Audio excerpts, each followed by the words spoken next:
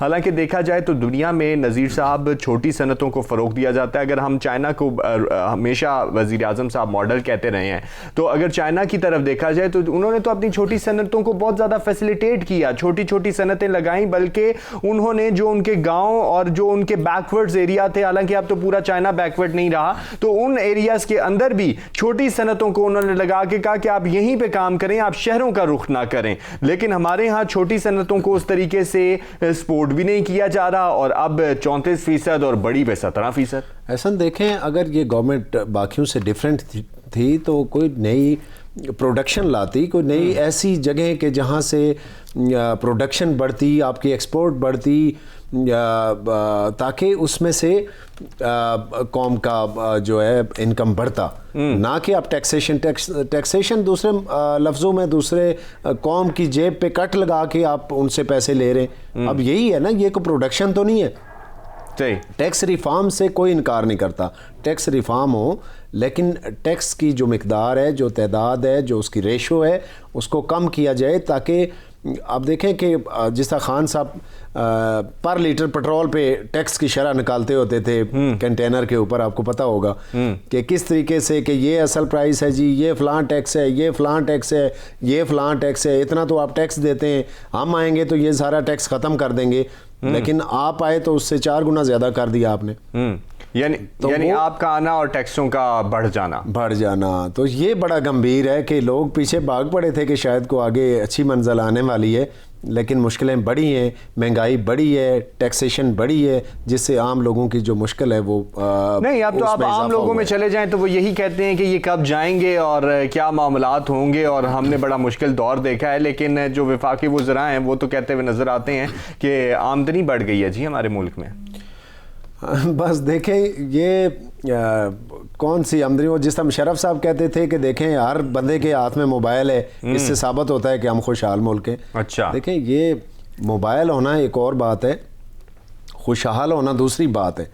دیکھیں وہ پر انکم بندے کا دیکھیں ڈیلی کا, منتھلی اور ایئرلی, اس کے انکم کو کمپیئر کریں مہنگائی سے, پھر آپ کو سمجھ آئے گی کہ کیا کنڈیشن ہے کہ اس وقت جو عام ایک مزدور کی انکم ہے 15, 16, 17, 18 ہزار, اس میں سے آپ دیکھیں کہ کس طریقے سے وہ بندہ سروائیو کر سکتا ہے, وہ اپنا کھانا پینا کیسے پورا کر سکتا ہے, وہ بلز کیسے پے کر سکتا ہے, وہ دیگر اپنے جو بیسک نیسیسٹیز ہیں کیا اس 15-20 ہزار میں وہ پوری کر سکتا ہے.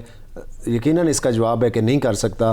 ان حالات میں, اس انکم میں, مہنگائی کی اس ریشو میں ایک عام بندے کو زندگی بسر کرنا امپاسبل ہو چکا. صحیح, بہت مشکل ہو چکا ہے. ٹیکس ریفارمز بہت ضروری ہیں, ٹیکس نیٹ کو بڑھانا بہت ضروری ہے. جو ارد گرد بیٹھے ہوئے لاکھوں اربوں کروڑوں روپے کما رہے ہیں ان کے اوپر ٹیکس کو بڑھانا ضروری ہے, لیکن جو غریب لوگ ہیں اور ان کے اوپر بھی ٹیکس لگ جائیں گے, اور پھر ان تمام چھوٹی بڑی صنعتوں کا تعین کرنا بھی بہت ضروری ہے, تو تاکہ مہنگائی کی جو شرح ہے اس میں مزید اضافہ نہ ہو, کیونکہ مہنگائی آلریڈی ہے اور اس طرح کے ٹیکسز سے مہنگائی میں مزید اضافہ ہو سکتا ہے. اور ایسا دیکھیں کہ اس گورنمنٹ میں اگر دیکھیں تو ان پہ جو بڑے بڑے ٹیکس پیئرز ہیں ان کو مختلف ایمنسٹیز دی گئی ہیں, ان کو سہولیات فراہم کی جا رہی ہیں. جو چھوٹے صنعت کار ہیں, جس طرح آپ نے پوائنٹ آؤٹ کیا, چھوٹی چھوٹی انڈسٹریز ہیں, چھوٹے چھوٹے جو یونٹس ہیں جس سے ایک انڈیویجول مضبوط ہو سکتا ہے, اس کو تو اس کے لیے تو مشکلات پیدا کر دی ہیں, اس کے لیے مشکلات ہو گئی ہیں. ان کے لیے آسانیاں پیدا کرنا زیادہ ضروری ہیں, کیونکہ جتنی چھوٹی صنعتیں مضبوط ہوں گی اتنے ہی ملک جو ہے ترقی کرے گا اور مہنگائی کی شرح میں بھی کمی واقع ہونے کے اثرات جو ہیں وہ سامنے آ سکیں گے. تھوڑی سی الیکشن کمیشن کے حوالے سے بات کرتے ہیں. الیکشن کمیشن کا جو معاملات چلتے رہے, ای وی ایم کی صورتحال آپ کے سامنے رہی, پھر وفاقی وزراء اور وہ جناب بل پیش کیا گیا, اور پھر جہنم اور یہ اور وہ اور دھاندلی کی باتیں, الزامات اتنے ڈھیر. الیکشن کمیشن نے بھی نوٹس لے لیا جی, اور یہ نوٹس کتنی اہمیت رکھتے ہیں قانونی پہرائے میں, یہ بتائیے گا. دیکھیں احسن خان صاحب کی کس بات کو بندہ یاد کرے. بڑا ایک خوبصورت لیکچر ہوتا تھا کہ ادارے اس طریقے سے بنائے جاتے, ہم آئیں گے تو اداروں کو ایسے ڈیولپ کریں گے. جو آئینی ادارے ان کو ہمیشہ خراب کیا گیا, اور خاص کر کے 20-30 سالوں کی ایگزامپلز ہوتی تھی کہ اس طریقے سے اداروں کو تباہ کیا گیا. ہم آئیں گے تو اداروں کو سیدھا کریں گے, اور ایسا سیدھا کریں گے کہ دیکھیں وفاقی وزیر کہتے ہیں کہ الیکشن کمیشن کو آگ لگا دیں. مطلب کہ حد ہے کہ اس میں سمجھتا ہوں کہ الیکشن کمیشن ریسٹرین کا مظاہرہ کر رہا ہے. ان کو فل فور طلب کر کے سمری ٹرائل کر کے ایسے منسٹرز کو پنش کرنا چاہیے, اور بالکل الیکشن کمیشن کمپیٹنٹ ہے. اس کا آئین کے تحت الیکشن کمیشن کو پوری پاور حاصل ہے کہ اس طرح کے منسٹرز کو ان کو کال کر کے, ان کو نوٹس دے کے, ان کو سن کے ان کو ڈسکوالیفائی کریں. اور بالکل یہ ہونا چاہیے, کیونکہ دیکھیں آگے ہم بڑھ رہے ہیں الیکشن کی طرف.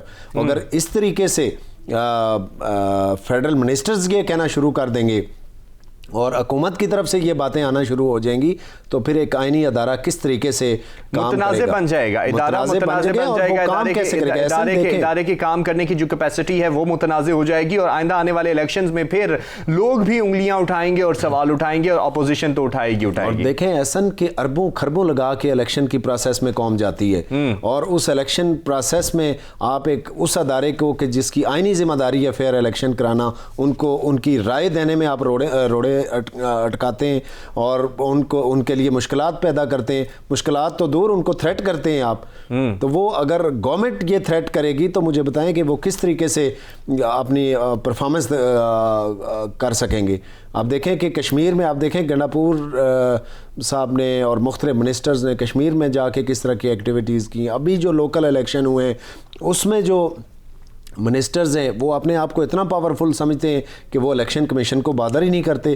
تو اگر یہ پرسیپشن ان لوگوں تک ہوا کہ جو ریگنگ میں شامل ہوتے ہیں, جو لا بریکرز ہیں, الیکشن کے موقع پہ گن پوائنٹ پہ یا مختلف طریقوں سے جو زور سے دھاندلی کرتے ہیں, تو یہ تو وہ لوگ انکریج ہوں گے. نہیں, لیکن اس تمام صورتحال میں اگر یہ بات دہرائی جائے جو آپ کہہ رہے ہیں, یہ باتیں درست ہیں, لیکن اگر ان کے جو موجودہ گورنمنٹ اور وفاقی وزراء کے سامنے بھی یہ باتیں رکھی جائیں تو وہ کہتے ہیں جس سینٹ انتخابات میں جو ہمارے ساتھ ہوا اور یوسف رضا گیلانی صاحب کے جو فرزند ہیں ان کی جو ویڈیو بھی منظر عام پر آئی, تو اس ٹائم بھی الیکشن کمیشن نے نوٹس نہیں دیا, اور ہماری دفعہ وہ نوٹس لے لیتے ہیں, حالانکہ فورن فنڈنگ کیس کا معاملہ بھی پڑا ہے اس سائڈ پہ تو الیکشن کمیشن بہت اچھا ہے، اور اگر ان کی طرف سے دیکھا جائے تو ان کے معاملات کے اوپر جس طریقے سے اس ویڈیو کے اوپر نوٹسز لینے کی بات ہوتی ہے تو ان کے لیے بھی الیکشن کمیشن، یعنی سارے اپنے اپنے مفاد اور اپنے اپنے دائرے میں الیکشن کمیشن کو اچھا سمجھتے ہیں، باقی تو کچھ بھی نہیں ہے۔ بالکل یہی بات ہے، میں سمجھتا ہوں کہ یہ اکراس دی بورڈ یہ چیز سوچنی پڑے گی، الیکشن کمیشن کو